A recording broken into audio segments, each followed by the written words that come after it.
Avant, une baguette de pain coûtait 1 franc, maintenant elle coûte 1 euro. Avant, une voiture coûtait 30 000 francs, maintenant c'est 30 000 euros. Oui, mais on veut des voitures de Avant, plus en plus sophistiquées avec plein d'électronique. Oui. Non, mais plein de enfin, sécurité. 30 000 francs à 30 000 euros, laissez parler c'est Dan. énorme. Ah ouais, mais J'ai ça presque vaut. fini. Allez-y, Avant, allez-y. une maison, ça coûtait 200 000 francs. Maintenant, ça coûte 200 000 euros. Par contre, avant, moi, j'étais payé 6 000 francs. Mais j'ai pas été payé 6 000 euros. Là, ils ont bien fait la conversion. J'ai été payé 1 000 euros. En fait, le coût de la vie a explosé de 6 par rapport à l'euro. Mais nos salaires, ils ont bien fait la conversion. Oui, les salaires n'ont pas suivi. Voilà. Cet auditeur m'a ramené 25 ans en arrière. 31 décembre 2001, gare du Nord. Je prends le petit paquet de 10 cigarettes, ceux qui ont connu savent, je paye 10 francs.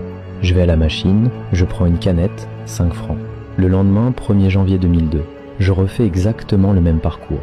Même kiosque, le paquet passe à 2 euros. Je fais le calcul, 13 francs. Là je me dis, attends, en 24 heures, plus 3 francs, comme ça, d'un coup. Je vais à la machine, 1 euro la canette. Je recalcule, 6 francs 55. Encore plus 1 franc 55 en une journée. Et là tu le sens. Tu comprends que quelque chose cloche. Mais comme tout le monde, je me rassure. Je me dis, ok, ils vont ajuster les salaires. Jour de la fiche de paye, rien. Même montant converti au centime près. Pas 1 euro de plus. Et aujourd'hui, 25 ans après, c'est vrai qu'une maison qui valait 200 000 francs, elle vaut aujourd'hui 200 000 euros. Et ça, c'est pas une impression, c'est du concret. Et pendant ce temps-là, les salaires, eux, ils n'ont jamais fait ce saut-là. Jamais. À l'époque, quelqu'un qui gagnait 10 000 francs, c'était un très bon salaire. Tu vivais bien, vraiment bien. Aujourd'hui, l'équivalent, c'est 1 500 euros. Mais avec 1 500 euros aujourd'hui, tu survis à peine. Et c'est là que tu comprends vraiment le décalage. Parce que pendant que tout augmentait, nous, on s'adaptait, petit à petit. Avant, on disait, je finis le mois difficilement le 25, puis c'est devenu le 20, puis le 15.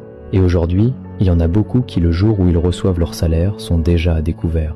Et ça, c'est devenu normal. Alors non, c'est pas juste un ressenti, c'est une trajectoire, une dérive qui dure depuis 25 ans. Alors maintenant, la vraie question, elle est simple. On continue comme ça encore combien de temps? Encore 10 ans? 20 ans? Toute notre vie? Ou est-ce qu'à un moment, on décide enfin de dire stop?